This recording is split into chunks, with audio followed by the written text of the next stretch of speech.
যারা দিন আনে দিন খায় তাদের ঈদ বলতে কিছুই থাকে না। তারা পেটের চিন্তাতে দুদিন বসে থাকার চিন্তায় থাকে যে পেটে কি দিব।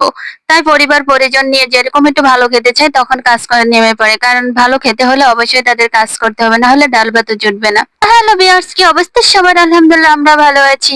দেখতেই পাচ্ছেন সকাল সকাল আজকে চলে আসছে ওয়ার্কাররা কাজ করতে। কারণ কি জানেন, দিন আনে দিন খায় যাদের, তাদের ঈদ আনন্দ খুশি পরিবার পরিজন কিছুই থাকে না। যদি পেটে না খাবার থাকে তাহলে বলেন কিছু থাকে কিনা? তাই তো তারা সকাল সকাল চলে আসছে। আমার এখানে কালকে চলে আসছিল ইটগুলো ভাঙতে। কালকে তাদের লোক কম ছিল তাই ভাঙতে পারে নাই। আজকে কিন্তু সকাল সকাল এসেই কাজ শুরু করে দেয়। আর আজকে এত গরম ছিল যা বলার বাইরে। ওরা এই অল্প কিছুক্ষণ ভেঙে আবার রেস্ট করছিল, আবার ভাঙছিল, আবার রেস্ট করতেছিল। এরকম করতে করতে তাদের প্রায় ৩টা বেজে যায় ৬,০০০ ইট ভাঙতে। গরিব বলে কথা, কারণ ওদের তো কষ্টটা অনেক বেশি। এদিকে হচ্ছে আমার কাঁঠাল একসাথে ৩টা কাঁঠাল ছিল একই ছড়াতে আমি বাড়ি থেকে নিয়ে আসছি। আর কাঁঠালগুলো এখনই পেকে গেছে। আর আমি তো একা এখন। তো কাঁঠালগুলো কি করবো? তাই আজকে ভাঙতেছিলাম যেহেতু কাঁঠাল পাইকে গেছে। আর কার পছন্দ অবশ্যই খেতে দেয়। আমার কিন্তু কাঁঠাল থেকে বেশি ভালো লাগে হচ্ছে এই যে ছোট ছোট চাপিগুলো বলে আমাদের বাসায়, আমাদের এলাকাতে। আর কার এলাকায় কি বলে অবশ্যই বলবা। এই যে ছোট ছোট যেগুলো থাকে ওগুলো খেতে বেশি ভালো লাগে। আর অবশ্য হচ্ছে আমি শক্ত কাঁঠাল খেতে পারি না, নরম কাঁঠালটা আমার অনেক অনেক প্রিয়।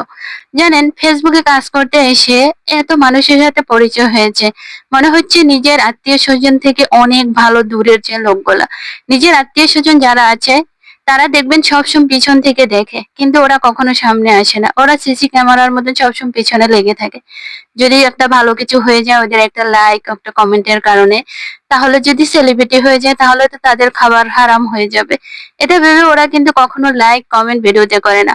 আমি কয়েকটা বড় ভাইদের সাথে আমার যেহেতু কথা হয় অনেক বড় ভাইদের সাথে, মানে যাদের বড় বড় আইডি পেজ আছে, তো ভাইয়া আপুরা সবসময় বলে থাকে আপু নিজের পরিবার পরিজন আত্মীয় স্বজন যারা আছে সবাইকে আনফলো করে দাও, দেখবা ওরা তোমাদের কখনো ভিডিওতে একটা লাইক কমেন্ট কি শেয়ার কখনো করবে না। আর তোমার ভিডিওতে দেখবা সিসি ক্যামেরার মতন লেগে আছে, তোমার ভিডিও দেখবে না কিন্তু তোমার কমেন্ট বক্সে এসে তোমার যে কমেন্ট গুলো করে ওগুলো চেক করবে, তুমি কার কমেন্টে কিভাবে রিপ্লাই দিয়েছো, কি করছো না করছো, এগুলো সিসি ক্যামেরার মতন ফলো করতে থাকবে। কথাটা কিন্তু একেবারে সত্যি। নিজের পরিবার পরিজন আর শ্বশুর বাড়ির আত্মীয় স্বজন বা পরিবার পরিজন দেখবেন ওরা কখনো একটা ভিডিওতে একটা লাইক কমেন্ট একটা শেয়ারও করবে না। কিন্তু কি জানেন, কোন ভিডিওতে কি বলেছি কোনটা কি বলেছি ওইটা কিন্তু ঠিকই তাদের মাথায় আছে। যখন ওই ভিডিওগুলো ওরা না দেখে তাহলে বলেন তো এগুলা তা কোথায় থেকে দেখতে পায়? আর কি এটা নিয়ে আবার কি করেন জানেন, পাকঘরে সংসদ বসে যায়। ওরা ওই সংসদে শুধু বলতেই থাকে এটা বলেছে ওটা বলেছে। তো আর কি করার, সবকিছু উপেক্ষা করেই কাজ করতে হবে। কে কি বলবে ওইদিকে তাকানো যাবে না।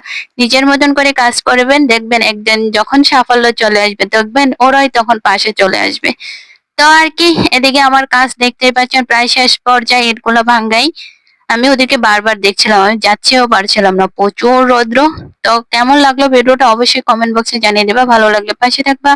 দেখা হবে পরবর্তী যে কোনো ভিডিওতে। সে পর্যন্ত সবাই ভালো থাকো, সুস্থ থাকো, নিরাপদে থাকো। আল্লাহ হাফিজ।